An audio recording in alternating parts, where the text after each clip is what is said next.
Now comes the threat of climate crisis, a threat that is real, rising, imminent, and universal. Once again, it is the 11th hour. The penalties for ignoring this challenge are immense and growing, and at some near point would be unsustainable and unrecoverable. For now, we still have the power to choose our fate. And the remaining question is only this: have we the will to act vigorously and in time, or will we remain imprisoned by a dangerous illusion? Mahatma Gandhi awakened the largest democracy on earth and forged a shared resolve with what he called satyagraha, or truth force.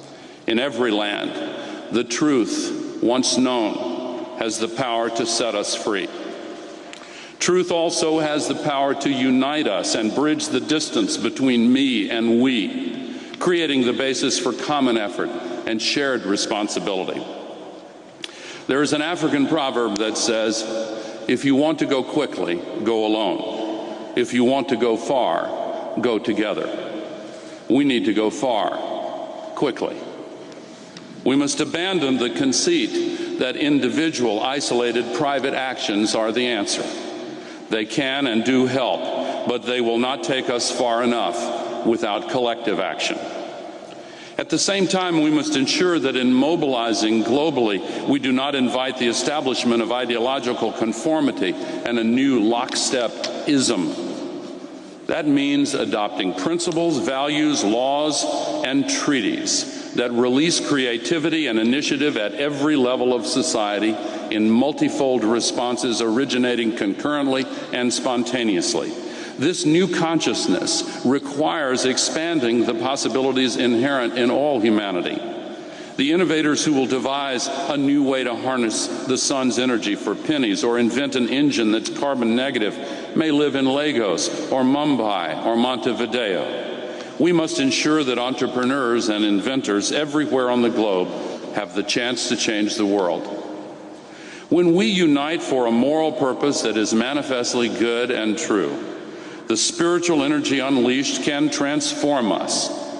The generation that defeated fascism throughout the world in the 1940s found in rising to meet their awesome challenge that they had gained the moral authority and long-term vision to launch the Marshall Plan, the United Nations, and a new level of global cooperation and foresight that unified Europe and facilitated the emergence of democracy in Japan, Germany, Italy, and much of the world. One of their visionary leaders said, "It is time we steered by the stars and not by the lights of every passing ship." In the last year of that war, you gave the Peace Prize to a man from my hometown of 2,000 people, Carthage, Tennessee, in the USA. Cordell Hull was described by Franklin Roosevelt as the father of the United Nations.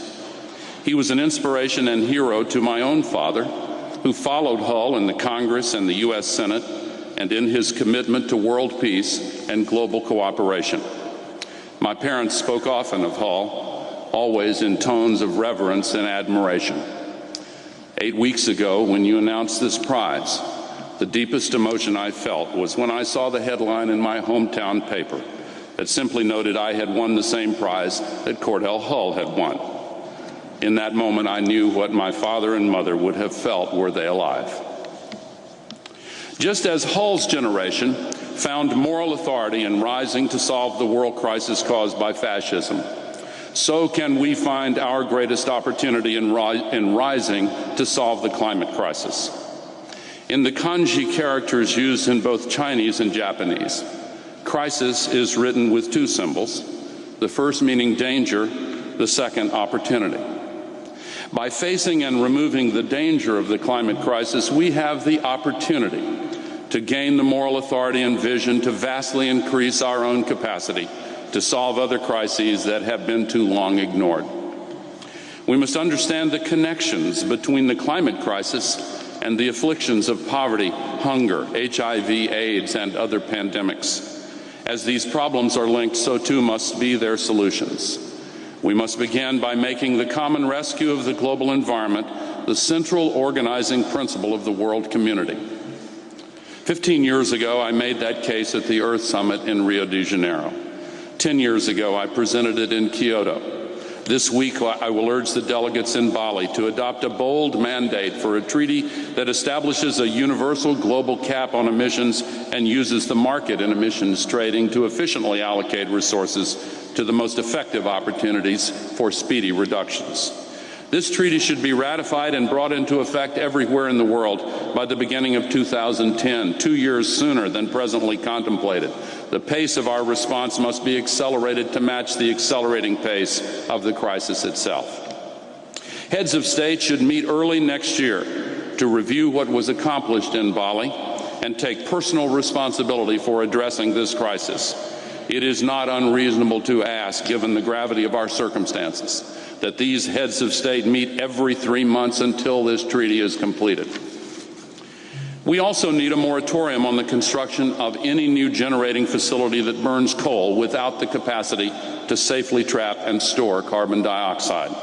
And most important of all, we need to put a price on carbon with a CO2 tax that is then rebated back to the people progressively according to the laws of each nation in ways that shift the burden of taxation from employment to pollution.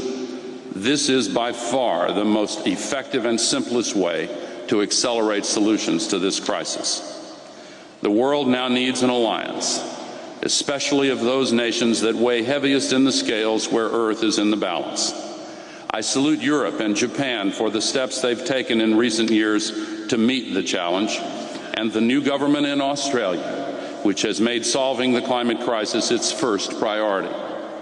But the outcome will be decisively influenced by two nations that are now failing to do enough, the United States and China. While India is also growing fast in importance, it should be absolutely clear that it is the two largest CO2 emitters, and most of all my own country, that will need to make the boldest moves or stand accountable before history for their failure to act. Both countries should stop using the other's behavior as an excuse for stalemate and instead develop an agenda for mutual survival in a shared global environment. These are the last few years of decision, but they can be the first years of a bright and hopeful future if we do what we must. No one should believe a solution will be found without effort, without cost, without change. Let us acknowledge that if we wish to redeem squandered time and speak again with moral authority, then these are the hard truths. The way ahead is difficult. The outer boundary of what we currently believe to be feasible is still far short of what we actually must do. Moreover, between here and there, across the unknown, falls the shadow. That is just another way of saying that we have to expand the boundaries of what is possible. In the words of the Spanish poet Antonio Machado, "Pathwalker, there is no path. You must make the path as you walk." We are standing at the most fateful fork in that path. So I want to end as I began, with a vision of two futures, each a palpable possibility, and with a prayer that we will see with vivid clarity the necessity of choosing between those two futures and the urgency of making the right choice now. The great Norwegian playwright Henrik Ibsen wrote, "One of these days, the younger generation will come knocking at my door." The future is knocking at our door right now. Make no mistake, the next generation will ask us one of two questions. Either they will ask, "What were you thinking? Why didn't you act?" Or they will ask instead, "How did you find the moral courage to rise and successfully resolve a crisis that so many said was impossible to solve?" We have everything we need to get started, save perhaps political will. But political will is a renewable resource. So let us renew it, and let us say together, we have a purpose. We are many. For this purpose we will rise and we will act.